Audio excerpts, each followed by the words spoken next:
Lumibricks Cyberpunk City is slowly growing. It started with the apartment, a nice-looking set with striking lights and colors, although it had some issues when it came to minifig access, especially the stairs. Then we had the izakaya. I liked that one. It was smaller than the apartment, but it looked good and had lots of features and things to see. But it didn't really scream cyberpunk to me. You could put it in any city setting and it wouldn't look out of place. Then you'll be pleased to hear that their latest set, the Game Stack, is planting its stake firmly in the cyberpunk world. Now that's what I'm talking about. Thank you, Lumibricks, for sending this set for us to review. Interestingly enough, I had heard rumors of a game market setting for a forthcoming cyberpunk building since the release of the apartment. That was over 9 months ago. Exactly my point. We heard a whisper back then nothing until this release. Just shows how long it can take to design a project. Now, the apartment had 2,507 pieces, while the izakaya was much smaller, clocking in at 1,987. Not very cyberpunky, and not very big either. Sometimes good things come in small packages, McCloud. I'd have been very happy with a smaller building, had it been more cyberpunky. Well, the Game Stack is the biggest cyberpunk set we've got our hands on, clocking in at 2,580 pieces. It looks pretty impressive based on the photo on the box. They all do, but the devil's in the details, right, Cap? It sure is. So let's crack open that box and see what it's made of.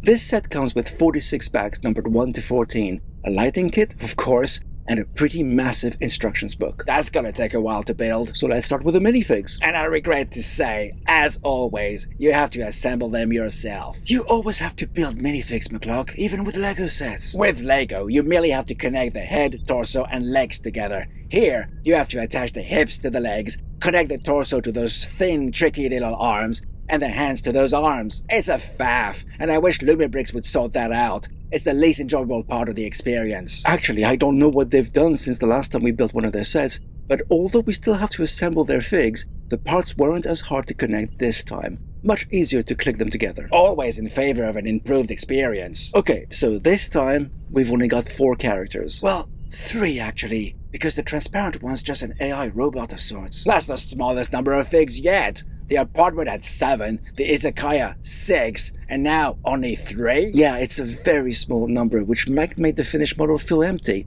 But on the plus side, and as always, they're meticulously printed and look really good. I really like the transparent fig. It looks striking. Every part of it is transparent. It certainly does stand out, Gigi. They're not Lego minifigs, mind. Of course not, those are copyright protected, so yeah, they look a bit different. They're rounder for a start, but at least they're the same size as Lego figs, so you can blend the two together without any issue. Unlike the fantasy figures who look more like mini Funko Pops. Exactly. Okay, enough about the figs. Let's assemble the Game Stack. Ooh, I can't wait. As always, the first set of bags are there to lay the foundations. Although, unlike most other Lumibricks sets, the Cyberpunk collection is essentially built on Mills plates, to allow the electrical wiring to meander through various areas underground without being seen. I personally appreciate the fact that you can check the lights from the start.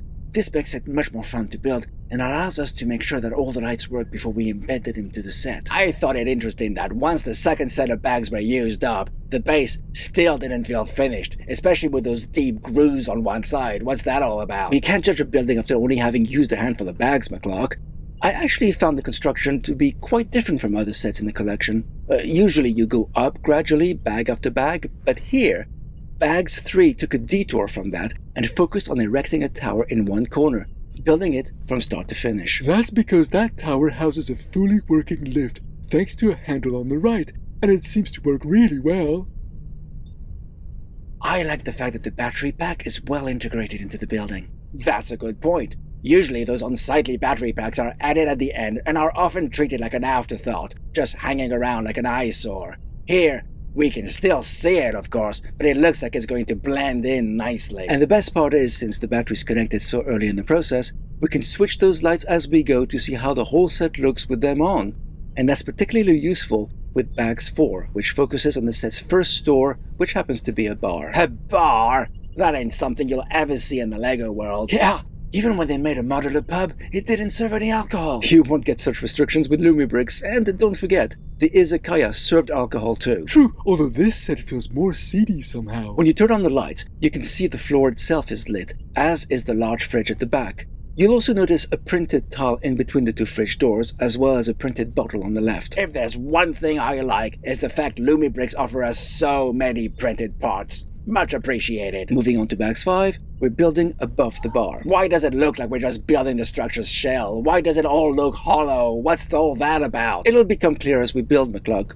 Patience. In the meantime, we can appreciate a couple more prints.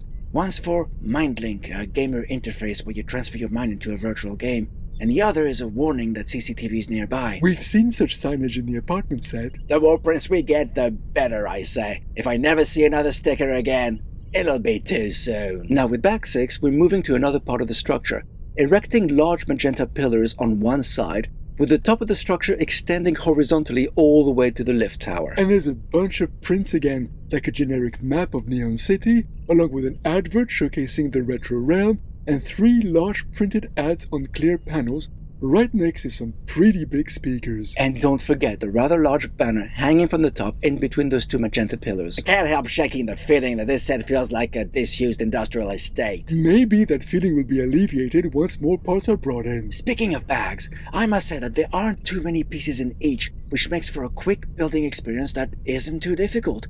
Which is nice because the other Cyberpunk sets had been trickier in places, especially when it came to placing the lights. With that in mind, bags 7 focus on polishing the top platform and creating that little orange building to the side. Interesting subtle printing on the side window there. You think that's subtle? There's actually a print inside the little building. It's completely obscured and I have no idea why it's there at all. Now, don't get me wrong, I greatly appreciate Lumibricks' dedication to detail, but in this case, the print budget seems to wasted, as you can hardly see it from any angle, even with the lights on. It was a bit of a head-scratching moment when we had to enclose that print, to be sure. Why put a print when no one will see it? Why indeed? Now, bags 8 places the roof on top of the game stack, properly securing the lift and magenta towers together. That's where the transparent fig is placed, looking over the entire area. Must be quite a few.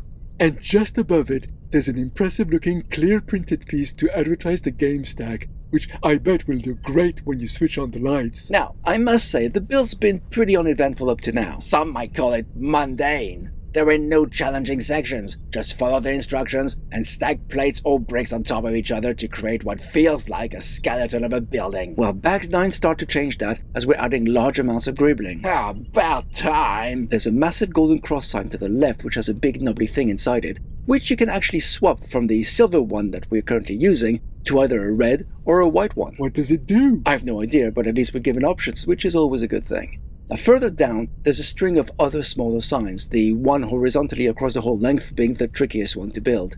There's also a smaller upright double-sided one on the ground floor which rotates, and to the right, you got some kind of chunky robot that can move along a track, and above it, attached to one of the magenta pillars, is a flying drone. I feel like I'm a broken record here, but that building's just a mostly grey frame. Where are all the colors and vibrancy we've come to expect from Lumibricks' Cyberpunk sets? Okay, I need to level with you. I've deliberately chosen to build the structure first, even though the instructions do offer you an alternative route should you wish to take it.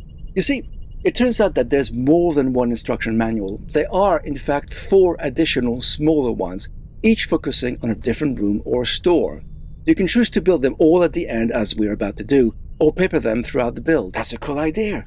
According to the main manual, you can switch to the room builds once you've finished bags 5, 6, and 8. This would allow you to take a break from the monotonous skeletal frame, McClug. Why didn't you do it that way? Because I thought it'd be better to build numerically. Ugh, I guess that's your prerogative. I think this is a cool concept because each room has its own instruction booklet, so you can actually share the building experience with others should you so wish, each building a different part at the same time. This is something that hasn't been possible with other Lumibricks sets we've built in the past. So with bags 10, we're building the first of the modular rooms. The blue one. It's called the Battle Cell, Gigi. It's hinged in the middle so you can open it and see what's going on. Are these like tentacles?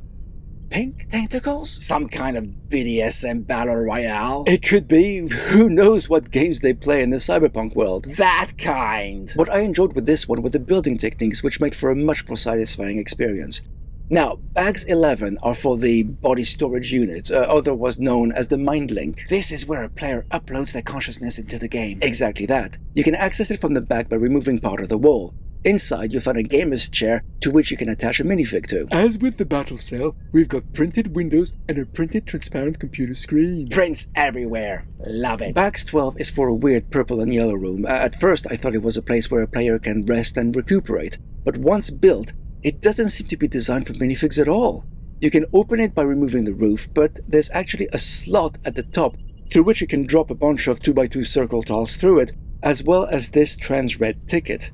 Then, you turn the gear at the bottom, and these tiles just plop out. How do minifigs play with that? That's my point exactly. This feels more like a game for us, the Megafigs. It's a good design and interesting build, but it's just weird.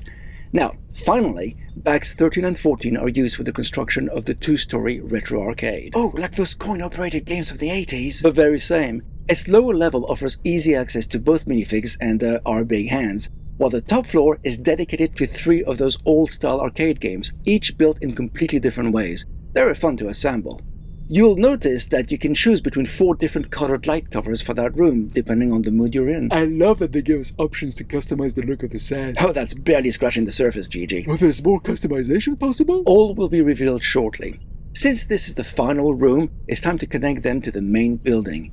Each one of them has their own spot, and once they're all there, I think you'll agree, McClug, that the game stack no longer looks like a hollowed-out building. Agreed. It's way more filled in now. And as always, when a building is finished, it's time for a little magic.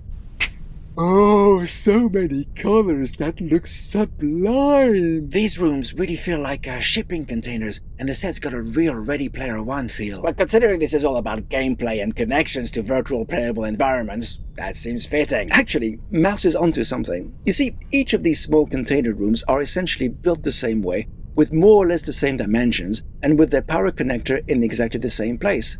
Which means that you can place them in any order you might wish. Well, up to 6 different combinations, actually, Captain. Correct, Mouse. I thought I'd show you a couple of variations myself to give you a feel for the various options, but I'll be honest with you, I prefer the default one the best. Still, offering options is always good. I have to hand it to Lumibricks. They're getting better all the time. For instance, the first Cyberpunk set, The Apartment, had electric cables visible everywhere. You could argue that this was the style that they were going for. You could, but the Izakaya didn't have that, style. And here, you barely notice them.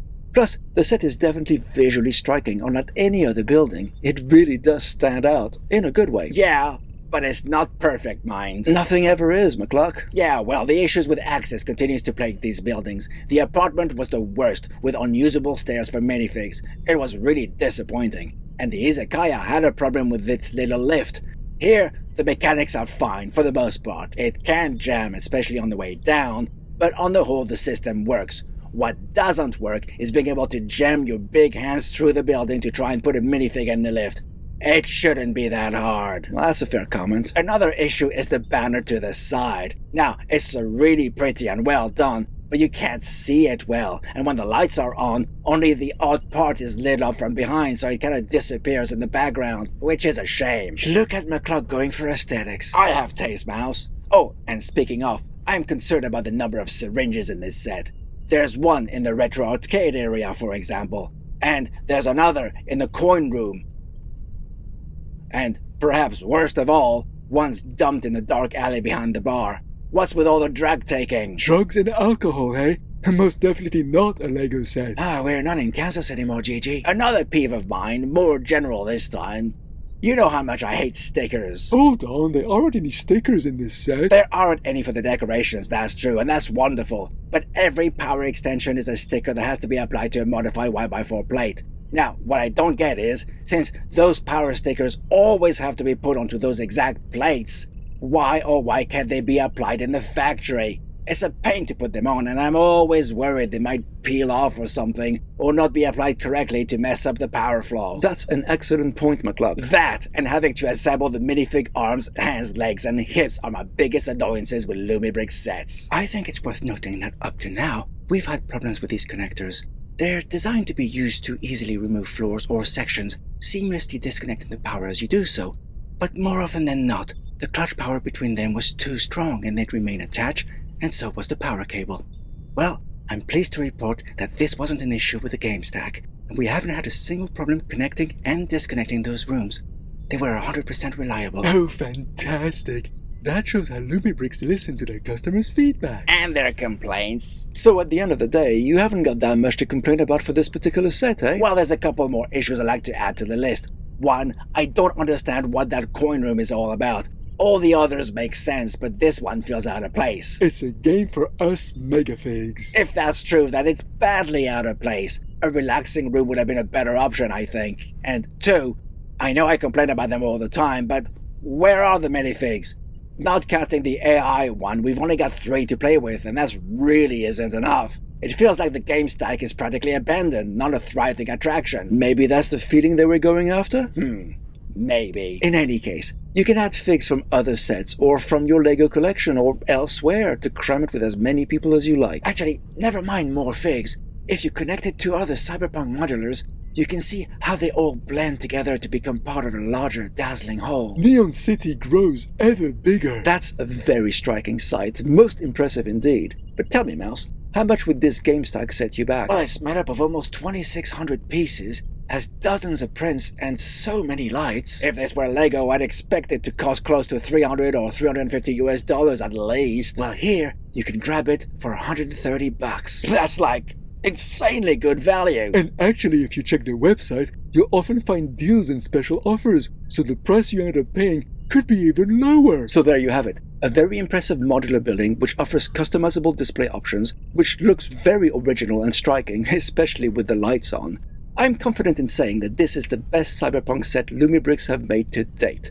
But what do you think?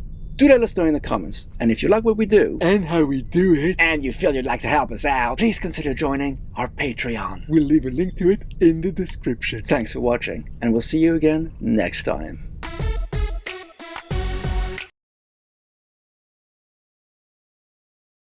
So there you have it. A very impressive modular building which offers customizable display options, which looks very original and striking, especially with the lights on. I'm confident in saying that this is the best Cyberpunk